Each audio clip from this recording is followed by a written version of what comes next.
Blog Talk Radio. Well, here we go, ladies and gentlemen. It's that Wednesday, and it's always that time. 5 o'clock straight up on the West Coast, 8 o'clock in the East. The True North podcast, hosted by my brother out there in Seattle, Washington, Billy North. Yours truly, Mark Mancini, producing in Los Angeles, chiming in here and there, 347-205-9631. If you happen to miss it, because we realize 30 minutes goes by quick, catch the archive version on blogtalkradio.com/Mancini Sports, podcast platforms, wherever you subscribe to podcasts. So without further ado, let me lay the red carpet down, put the podium in its place, hand off the mic. The threes, Bill. How are you? How can people get a hold of you? And you got some great guests coming in this week. Yep, I have.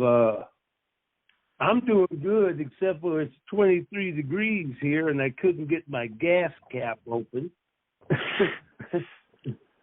and I had to find out how, but I did. And you can reach me at Bill Norte 15 at gmail.com, BILLNORTE 15 at gmail.com. And I'm sitting here with my guest, who is somebody really close to me. His name is Dashon Goldson, played in the NFL for 10 plus years and went to 2 Super Bowls, and we know each other well. How you doing, Dashon? I'm doing good. How you doing? I'm wonderful. I'm just so glad to hear you. I'll see you tomorrow. I'm excited. To be on here, man. Yeah. Wow. We doing all right. I decided to give Mark a little diversity. He's been hearing baseball for the last 5 podcasts, and I thought I'd mix you in there amongst others. And other than that, are you ready for Christmas? Ready as I'm going to be. And I'm out right now, man, looking for some stuff for my girls. You know, they getting grown now, so they got a lot of input in the Christmas on wants. And yeah. Hey, Dashon. Good, the Mark Mancini here. This is Mark. You know, what a stellar career, man. The 49ers, the Bucks, the Redskins, the Falcons.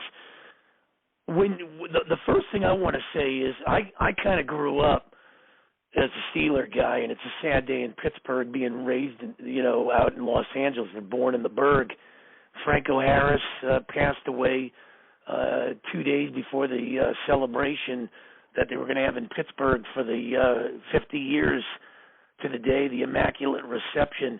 You might be a little younger on this, but the impact that you heard playing the game and everything, or going to Pittsburgh, about Franco Harris. Yeah, to be honest, I heard a little bit of him speaking today on some moments he had.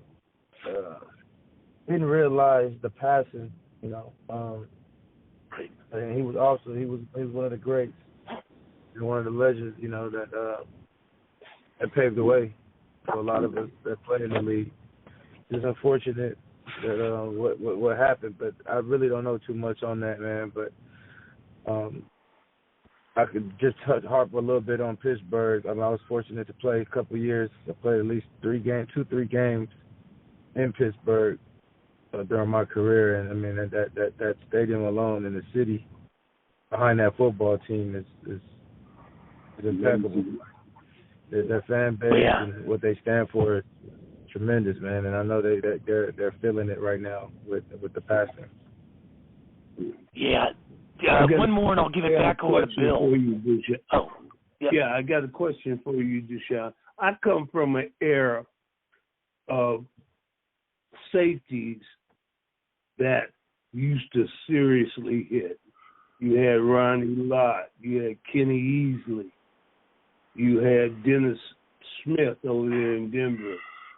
And some guys that could really blast. The game has changed now, and it changed when you played. These guys were taught all throughout, from when they were playing kiddie ball through college and everything else, to hit the guy. You used to hear them talk about snot bubbles. But in your career, they kind of penalized you for hitting hard. And I'm wondering, how do you not hit hard? You know what?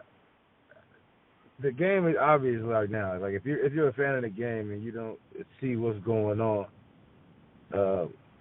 it's ridiculous, because it's all about money. You know what I mean? They want the players to thrive. The quarterbacks, you could barely touch the quarterbacks. The wide receivers, none of them getting punished these days.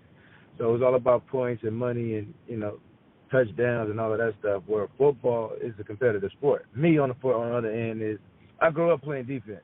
That was my mindset. I was always an aggressive kid and I was violent. So I chose the defensive side of the ball for a reason. And from that aspect, like I grew up where, like you said, it was all snot bubbles. I was taught by a guy named Bobby Jose who grew up also with those same guys and also played with Kenny Easley. So he instilled that mindset in me as a young kid on, tackling, knocking people out. But like right now, man, it's hard. It's I see a lot of guys getting hurt from this gray area on how to tackle. Like they want guys to go low. These guys are hurting themselves. Getting concussions, hitting their knees, and blowing out cats' knees. And I always say, man, would you rather a headache or would you rather your career getting taken? You blow a cat's knees out, man. It's hard to come back from that. Right. All right, man. I might give you I might ring your bell a little bit. You might shake it off, get some hot sauce and some of that smelly sauce. You might be back the next quarter or next game, So it's just a terrible situation right now. We knew we all grew up to have this sport of football, and we grew up watching it and playing it a certain way and playing how it's supposed to be played. But, the league, they trying to say that at the same time, which I understand they're getting these lawsuits and all this stuff, but I say, man, put something in place to where you're taking care of these players and you wouldn't. Yeah. And I think Dashon. Sorry. Go ahead, Mark. Yeah, Dashon, that brings up an interesting question. We might not see it in our lifetime, but I think, if they don't address these issues, and there's a lot of guys, the football players, that haven't been well compensated due to these concussions and everything. The NFL kind of looks the other way on it. Hey, we can send people to the moon. Can't we come up with a helmet where we can redesign it so at least it protects their head? Because we don't know where this sport's going, but I think Soccer Mom will have a big impact on whether her son decides to play professional football 20, 30 years from now. Could we be going into a flag football era, something that, we played as kids, but is that where the NFL is going 20, 30 years from now, Dashon, in your mind, or, I mean, Mark, I'll be alive. I said I never thought about it like that, because you can just see how the game's transition, how it's gotten better, and and then just the progression it has gone. And then now we're talking about concussions and mental health and all of this stuff. I can see this game, transferring into a flag and just having a 7-on-7. Because even in my high school, I'm a high school coach. This flag, this 7-on-7 stuff is taken off to a whole nother dimension, to where I'm a little lost in the high school world, because we didn't have that when I was here. But that's what the kids, and these kids are getting scholarships based on shorts, playing in shorts and shirts right now, which is ridiculous. You know what I mean? And a lot of them are getting themselves hurt because they don't know how to, when they transition themselves from that passing league, Skelly we call it, flag football, some of y'all will call it at the same time. But when they transition from that into tackling, a lot of these, you can see these guys getting hurt because they're not used to the physicality of the game, because now they're so caught up in, scoring touchdowns and playing two-hand touch football. But they forget about the contact part of it when they get serious. You know what I mean? But I'm of the opinion that there's, like Mark, is that technology it's hard for me to believe that they can make a secure helmet. Yeah. But I also know that the athleticism of somebody that's been used to playing football as an athlete, with their ability to have to adjust how they play to hit them with a shoulder instead of, I don't call it head hunting. I call it just being aggressive. But most of those penalties, whoever you hit is moving too. And it's hard for me to understand. Nobody wants to hit somebody helmet to helmet. But how do you stop it when the other guy is a contributory factor because of how he's flinching from the contact? He sees it coming and he lowers himself as you're coming in. And is there a way or a fix for that? They're gonna try everything. Like I said, they're gonna try the new helmets, the helmets, and all of that stuff. And honestly, I don't know if any helmet can fix that. All right, it's a certain way to tackle, and I feel like at this age, like in the profession, I don't remember nobody teaching me how to tackle when I got professional football. I learned how to tackle when I was a kid, actually, from one of the best tackling progressive guys known to mankind. But he taught me when I was in 6th grade, 5th grade. I used to go see him on off season. But when I got to college, we dressed it a little bit, but not as much technical on how to tackle. A lot of guys think you just wrap up and get guys down. That's not. It's actually a method of tackling, and there's a certain way you got to do it. And if you don't do it right, you can lead to a lot of these injuries. And I don't think any helmet or anything is going to help that. I played football actually for 10 years in the National Football League. And I could probably remember one game I ever wore a mouthpiece, and I haven't suffered that many concussions. Mm-hmm. Huh.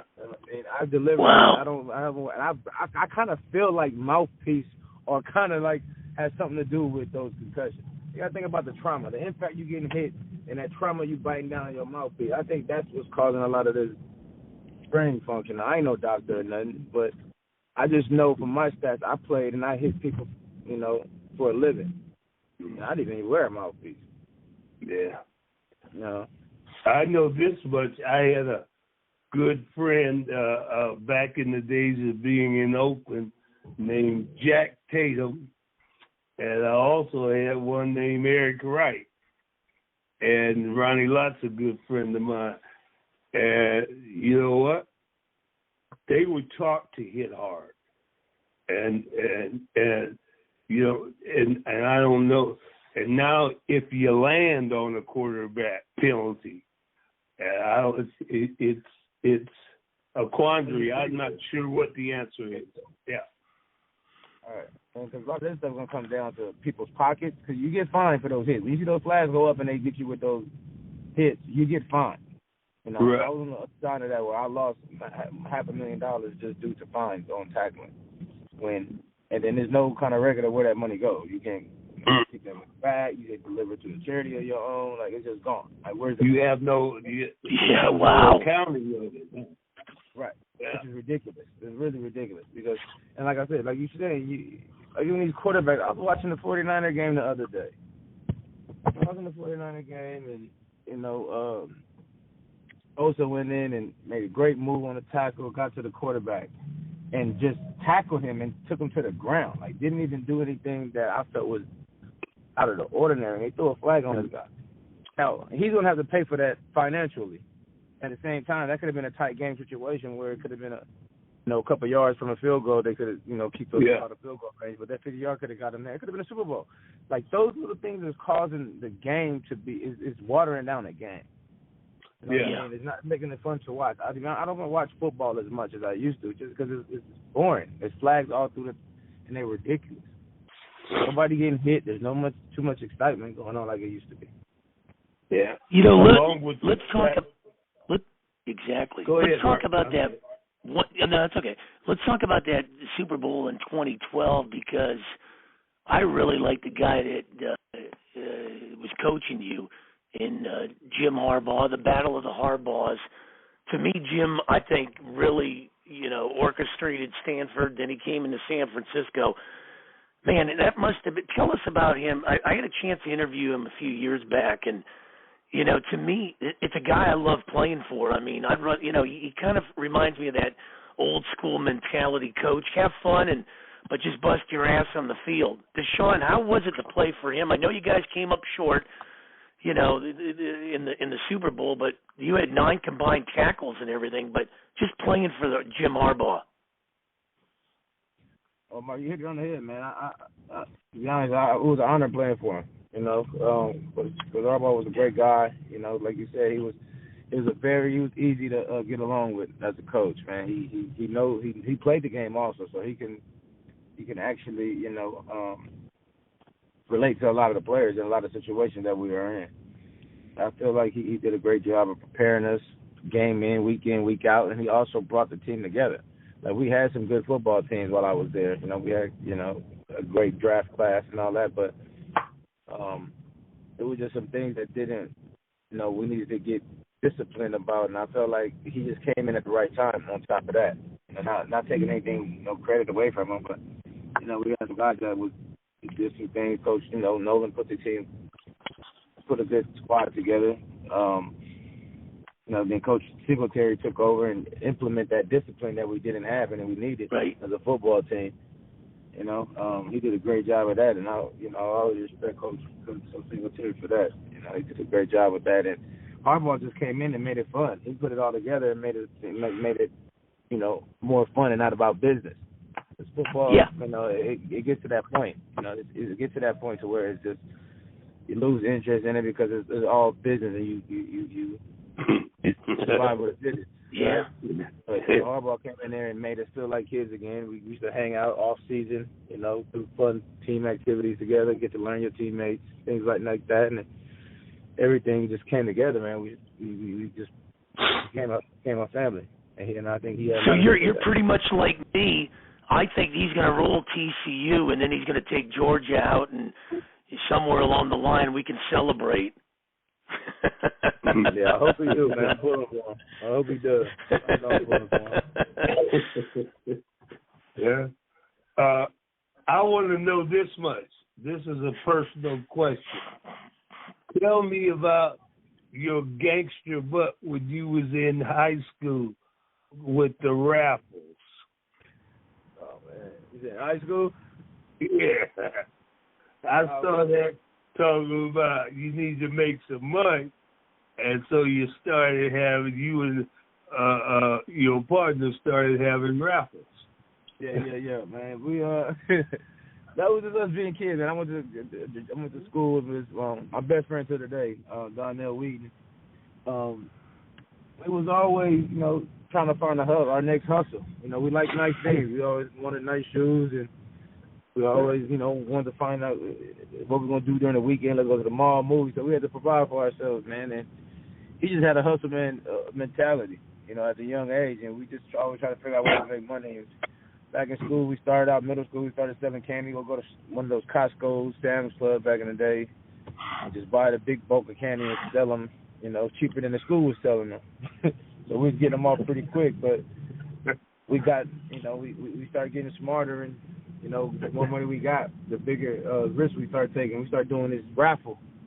We started selling raffle tickets at school, and that's when we started seeing a lot of money. So we were selling raffles for like $5 or whatever it was, $1 a ticket. can't remember the exact price, and we had so many tickets, and the pot would be like thousands of dollars, like a couple $1,000, and then we would, split our earnings. The winner get half, and the other half, me and my boy split. And we was knocking that out every day during nutrition time. We out there selling tickets. By lunchtime is the raffle, so you got to come meet us at a certain building. And we discover who the winner is. Hey, but man, sounds good. Sounds entrepreneurial to me. And as a matter of fact, I wanted to get this commercial in there about your new cigar shop that I didn't know anything about. Yeah, well, I was planning on taking you when you got out here, but Yeah, me and my partner just closed. We opened up a new spot down in Corona, Riverside County. It's called Little Havana. It's really nice. It's probably one of the best cigar lounges you will see in the state of California, man. Especially in the LA area. I think it's top tier. I mean, it was a work in progress, getting it open. We finally got it done. Very nice, man. Everything is theme wise. Like, it's probably like 4 or 5 different rooms within the cigar lounge. All of them decorated different. All of them got their own theme and feeling. Like when you in there. And we wanted to do that just so it's not just like a full. When you go to most cigar lounges, they're like dark and sports bars. Yeah, they like sportsy or they just really dark. But we wanted to get a feeling of, whenever you go to, depending on your mood and how you feel coming in there, it's different rooms you can go in that's gonna make you just gonna put you in your comfort zone, as far as your mood, whatever mood you in. So we got a blue room that's really nice, decorated nice. You go in there, it looks like it's very antique-y. Got a game floor. We got pool tables, foosball. Got another little cozy section.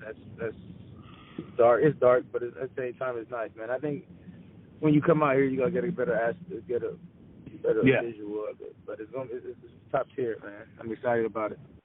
Yeah, I know. You got the Al Pacino pictures up too? Oh yeah, we got all of those for sure. Yeah, we got the pictures all through there. Yeah. Hey, let me ask you something, Dashon. My favorite NFC team growing up, and boy, they've really had a tough go of it the last few years. And you played for them in 2015. Was the Washington Redskins? I can go back to when they had the Hogs and Theismann and Riggins, and it just goes on. And now the whole sexual misconduct that's surpassing this team left and right, and the name change and everything. How far do you think they can go? They might be a year out, but boy, I'll tell you, it's surprising to know that they started 1-4 and they're holding their own down in this thing. But it's pretty interesting because what a proud franchise to see it fall like this. It's kind of tough to watch, but I know there's peaks and valleys in life. You just got to ride it out. But where do you see this franchise going in the next few years? Yeah, man, I had the honor of playing with this team also, man. I love the city. Great organization. And I was able to meet some greats there. But at the same, like you said, man, they are playing tremendous football right now. They're playing really good football. I think, like you said, they're not too far out. Maybe a couple of pieces they'll add coming up in this draft that'll get them over the hump. Because they're going to have to face Philly every time. At least twice every year. That's a good-looking squad itself. But I think that, man, they definitely on the right path with turning that organization around and back where it needs to be. Or, it's unfortunate the stuff they got to go through in Dan Snyder and what he has to do, what they're dealing with over there in Washington. But, I don't know too much on that, so I don't want to, just harp on something that I'm not too far aware of. I don't get all into the politics and what they got going on, but it just sucks to see an organization like that dealing with what they've been going through and not just focusing on football. Hey, 6 minutes left in the show. One more, and I'll give it over to Bill. Who did you pattern your game off of? Who was your idol? Because, there was some great safeties in this league for so many years, and just you to play this game for more than a cup of coffee has got to be something. So there had to be something that stood out, that you just played this game with the utmost respect, and when you took it to the field, man, I'm saying maybe like a Lester Hayes, Jack Lambert type. Who was the guy that Ronnie Lott? Yeah, it was Ronnie Lott, man. I like Ronnie Lott, Brian Dawkins, those guys, man. And, of course, Troy Polamalu, guys like that, Brian Dawkins, Sean Taylor. And some of those guys were some of the guys that I like to idolize my game after. But like I said, at a young age, I was just a hyper kid and very aggressive. So, like, a lot of that stuff stemmed from just like my physical presence and my upbringing. You know, I always had this. I ended up starting football when I moved over to the city called Harbor City, and across the street was where the Pop Warner football team used to practice at. So I used to go there after school to hang out, and before the practices, they should play this game called throw up tackle. So whoever has the ball, every man for themselves. Whoever has the ball gets tackled. and, you know, that was the right game for me. I used to be over there, like, running kids over and knocking them out. And I had a coach come approach me like, man, who you play for? Like, who you play? And I'm like, well, nah.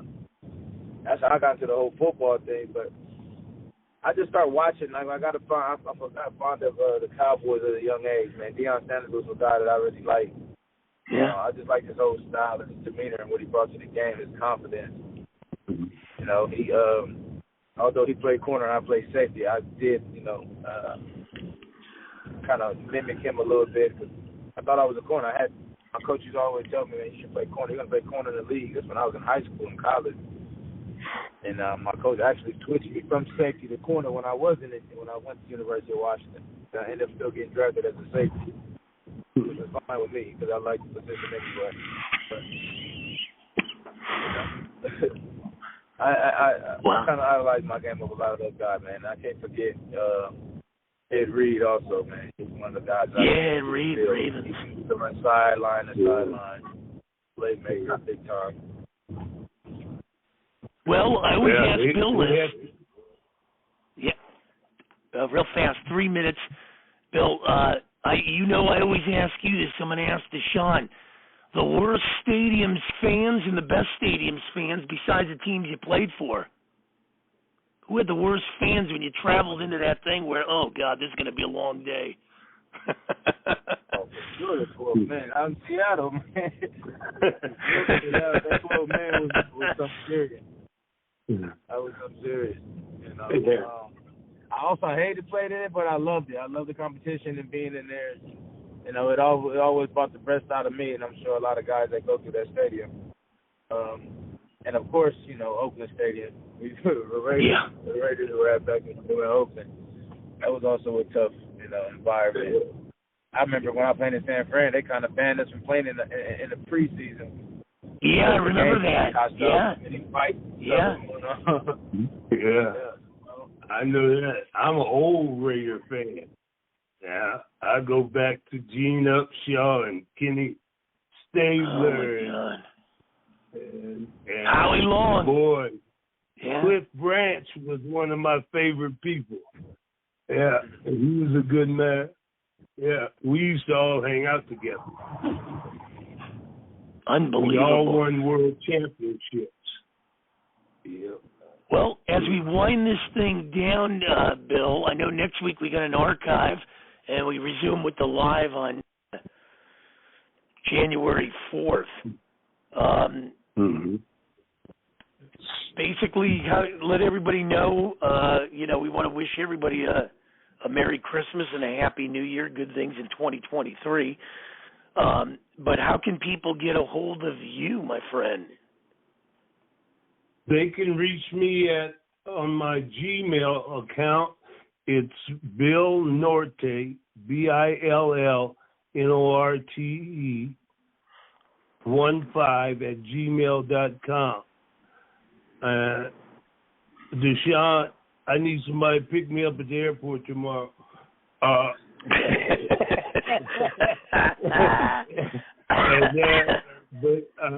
I'm looking forward to seeing you. But what a wonderful interview, and we thank you for being on with us, and you got to come back again sometime. We appreciate you. Thank you so much. Yeah, what a great interview. Yeah, you man, I'll tell you, can't get enough of 30 minutes goes by quick, and we could talk an hour with you and really break it down. But what a career. And I always say, when you talk to these athletes, just to make it for more than a cup of coffee and to last in a league that long is pretty damn impressive.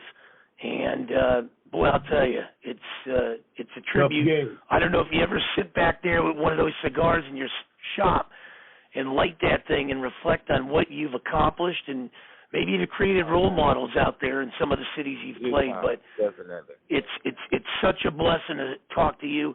and definitely we got to do it again. So, For as we sure. wrap this up for Bill North out there in Seattle, Dashon Goldson that's picking him up at an airport, here's truly Mark Mancini saying have a Merry Christmas, Happy New Year, stay safe. Talk to you 2 weeks from tonight on another live version of the True North podcast. Good night, everybody. Thank you. Merry Christmas.